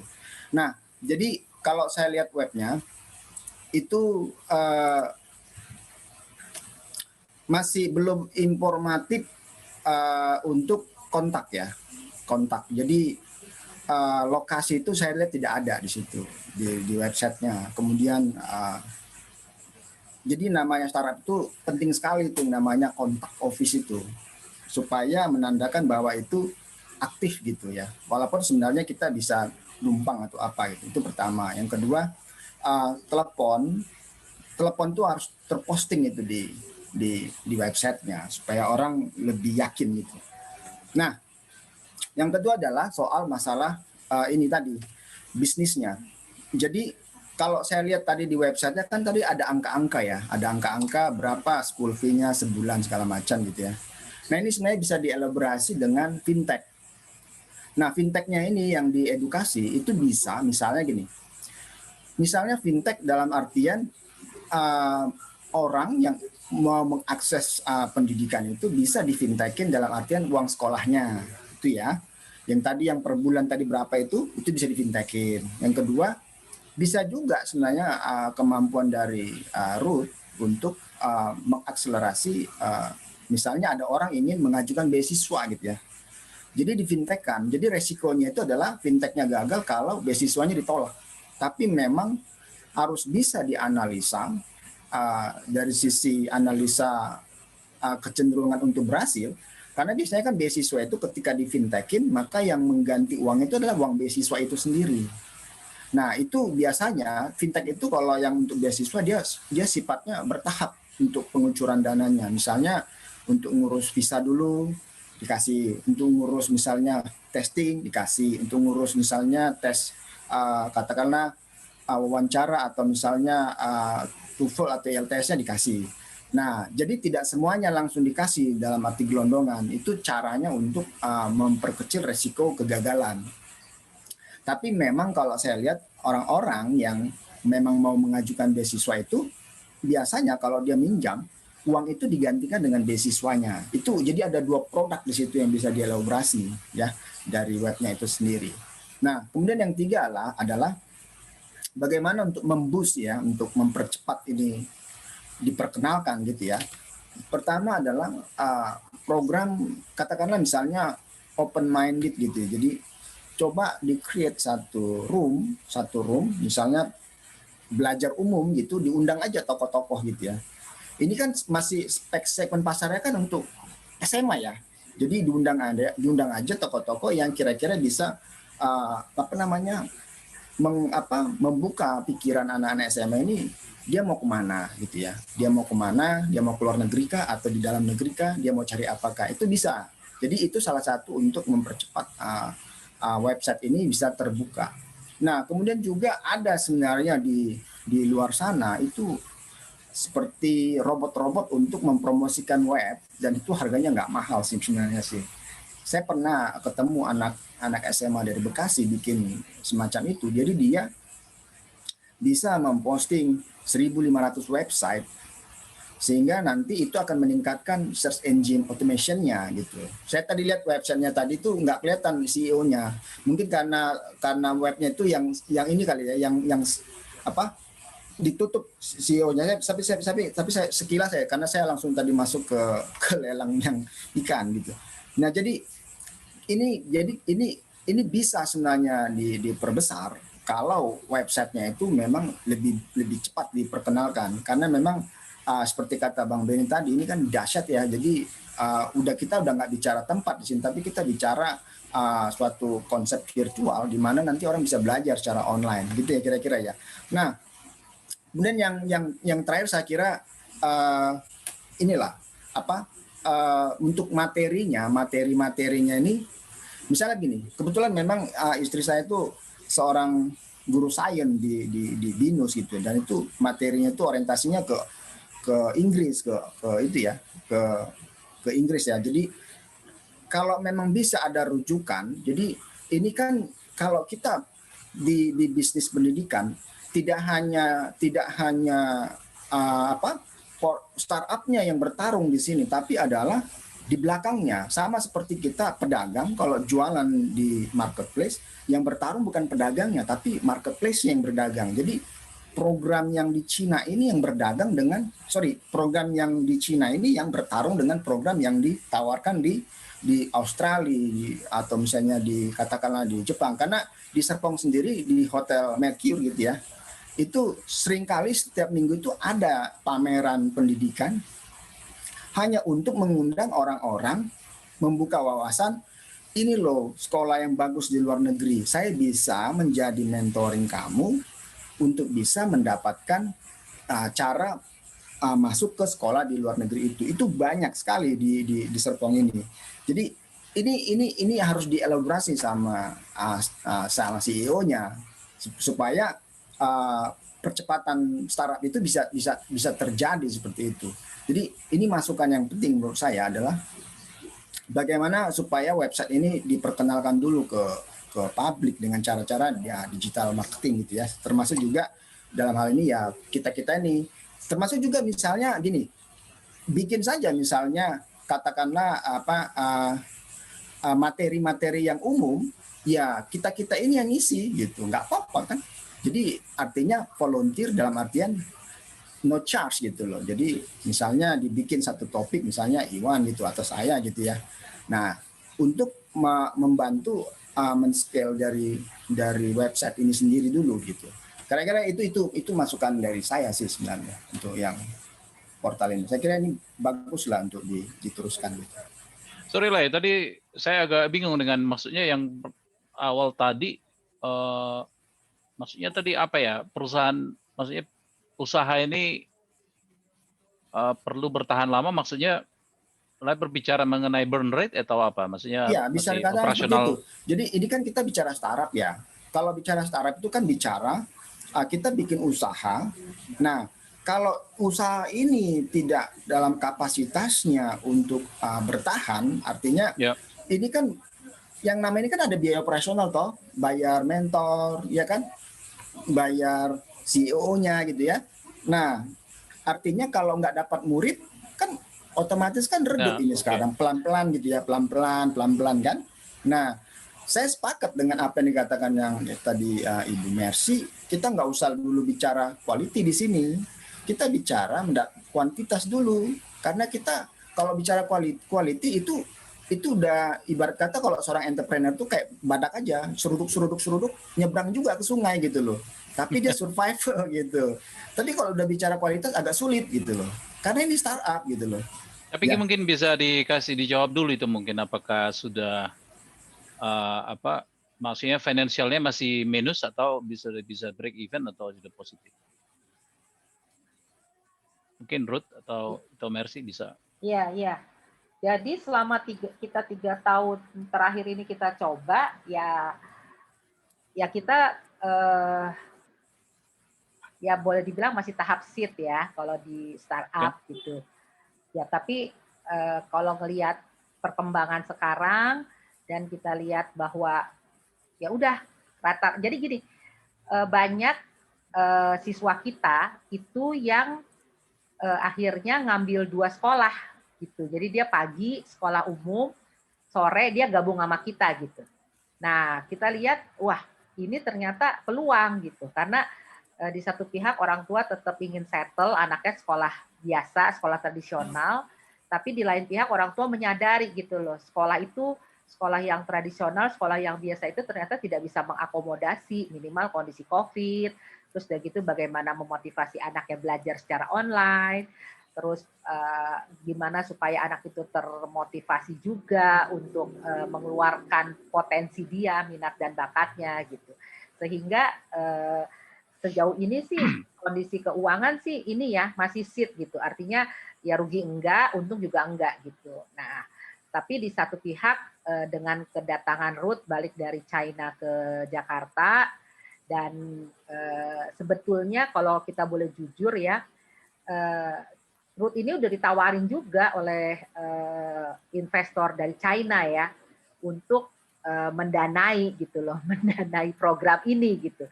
Cuman karena kita pikir nanti dulu deh gitu. Jadi tadi Ruth sempat ceritakan dia menang kompetisi di China itu dan langsung tuh orang China langsung bilang kalau kamu bisa begono begini, kita udah siap nih dengan dana yang banyak gitu.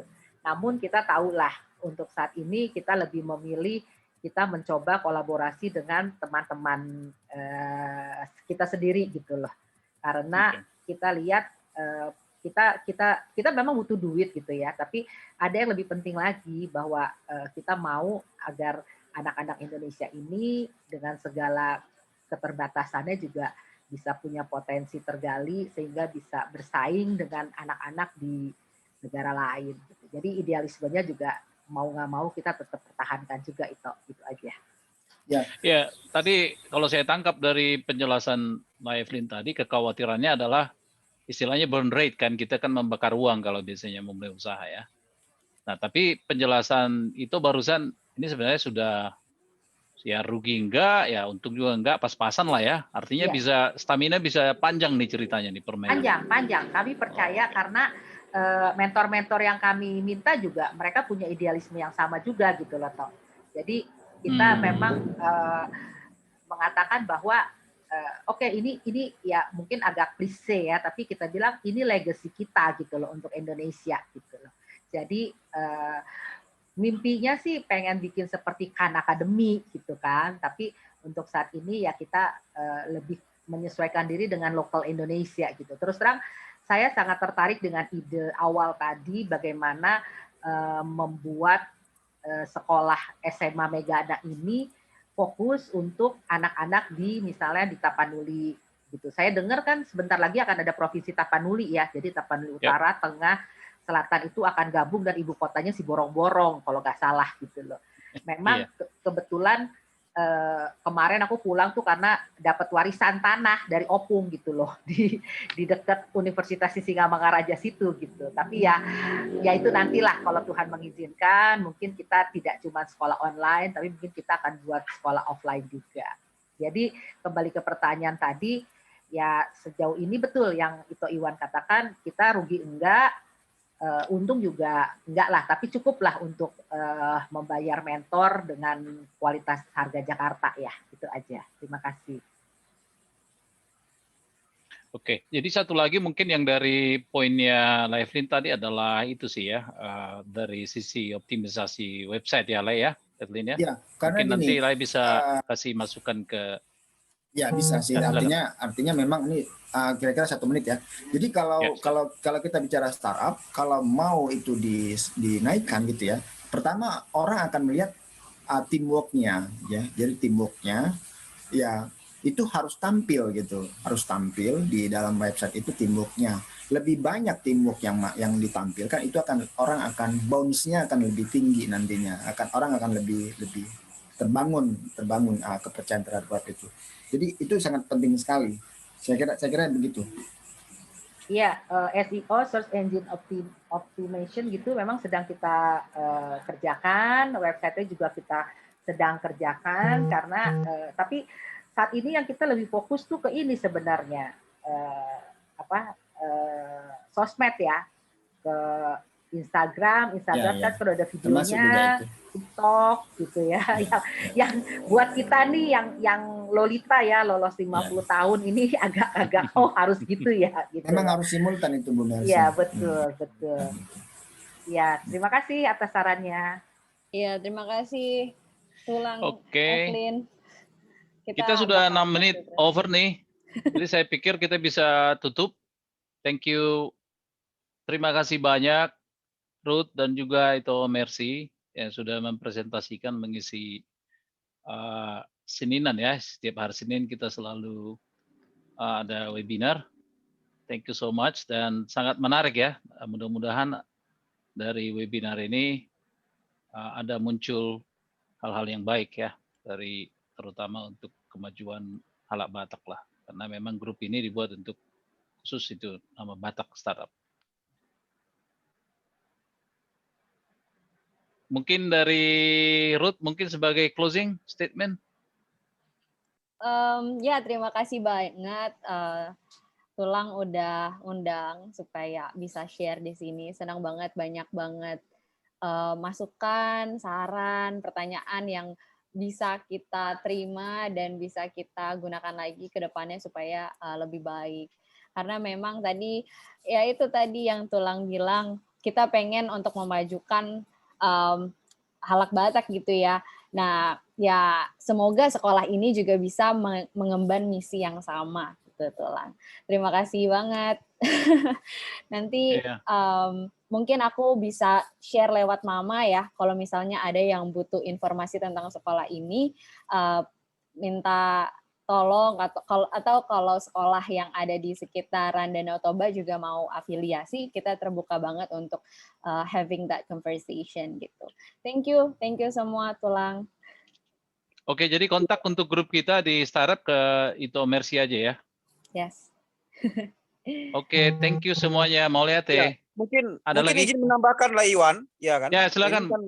Ini masukan aja nih ke kawan-kawan nih kan. Jadi ini kan Ya. sebetulnya kan kalau kita mau cari segmen-segmennya itu untuk masuk ke universitas terbaik gitu ya, di dalam negeri juga sebenarnya ya, kalau memang ada segmen kita yang berduit, sebenarnya di semua universitas dengan ujian-ujian mandiri ini, ya di seluruh universitas negeri itu ada slotnya gitu loh.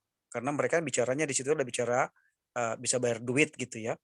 Nah, tentunya juga ini menarik gitu kalau misalkan ada segmen-segmen dari SMA kita ini yang mau diplotkan ke arah sana gitu. Itu aja masukan. Mungkin nanti kita diskusi yang lebih inilah ya. Saya lihat ini konsep yang sangat futuristik, sangat bagus dan ini sangat idealis. Saya kira saya senang melihat konsepnya begitu. Itu aja tambahnya, Nadab. Makasih.